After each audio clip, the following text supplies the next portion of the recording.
Hey Queens, and welcome back to my channel.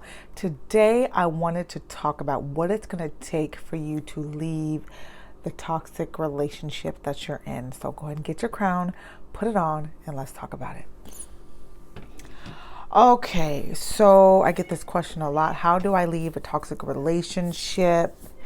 How do I know it's the right time? Different things like that for my clients, for my coaching clients.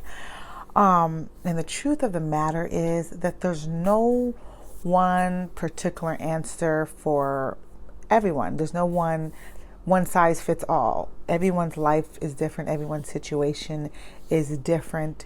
And depending on the type of person that you're dealing with, whether that person is, abusive, violent, mental, emotionally abusive versus physically abusive,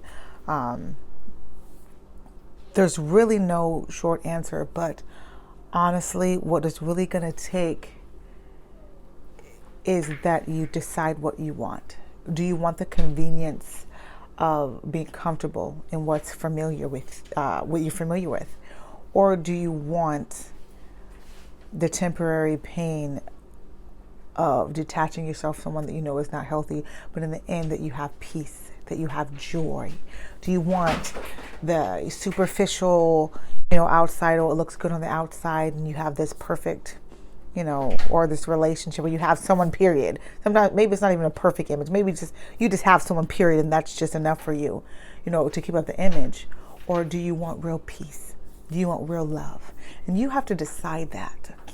You have to stop making excuses for someone's behavior, a grown-up who is well aware of their behavior, who is well aware of how they're affecting you. You have to stop believing the lies that someone who hurts you loves you.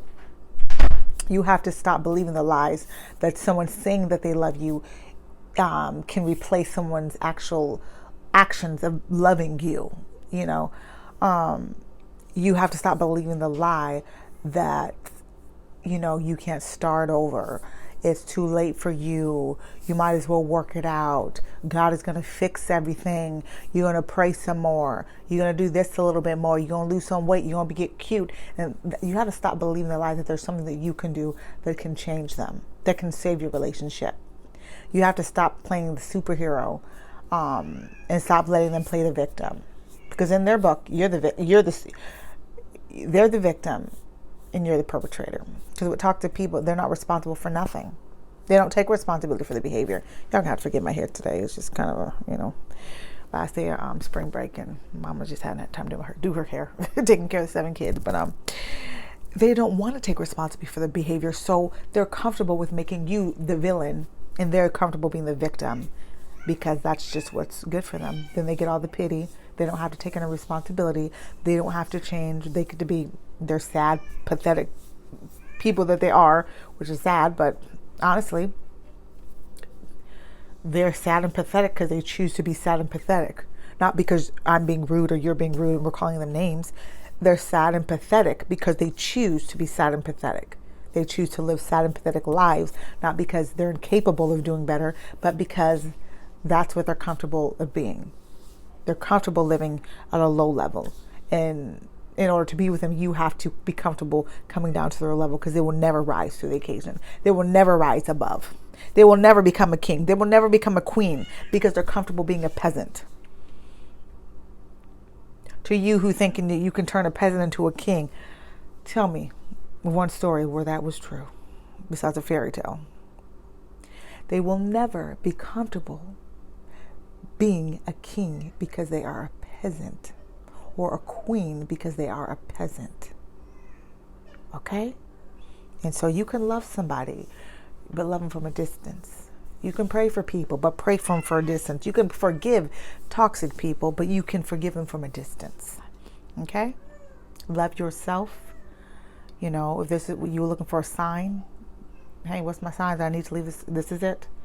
You already knew that, though. You didn't need me to tell you. You didn't need me to get on YouTube and say, oh, it's time to leave that toxic relationship. You knew that. And you've been waiting and making excuses and saying this and that and that. When I did that, the day that I left my toxic relationship, I said, I'm a Christian. And so I'm like, okay, what's the plan? What's the plan? And every time I was, was afraid and I didn't know what to do and I didn't want to, face that I was going to have to be over with and start over.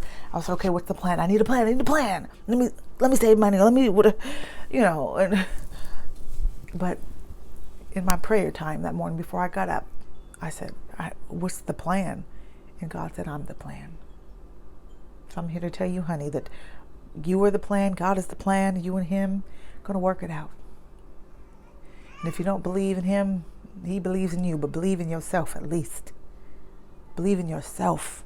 Love yourself enough to let go, to leave, to believe better, to go for better. And you can't do that staying bound to someone who hates you. I mean, I have to be honest because I can't sugarcoat this anymore. Who hates you?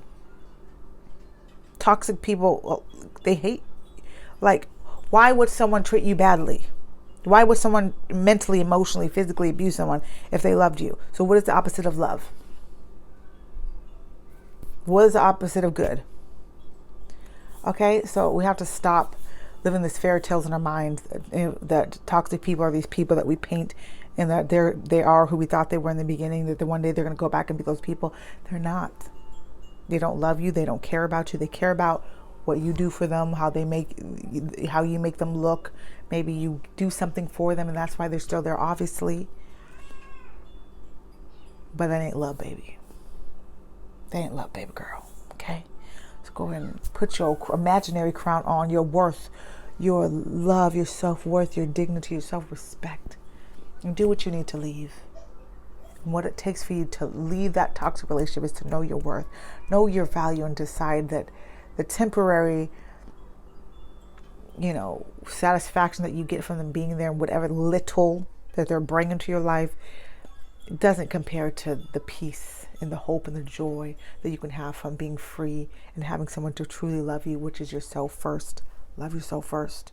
Okay, Queen, I love you. Don't be discouraged. Lift your head up and smile and love yourself again. Love yourself again. Love yourself again. Love yourself again. Till next time, Queen.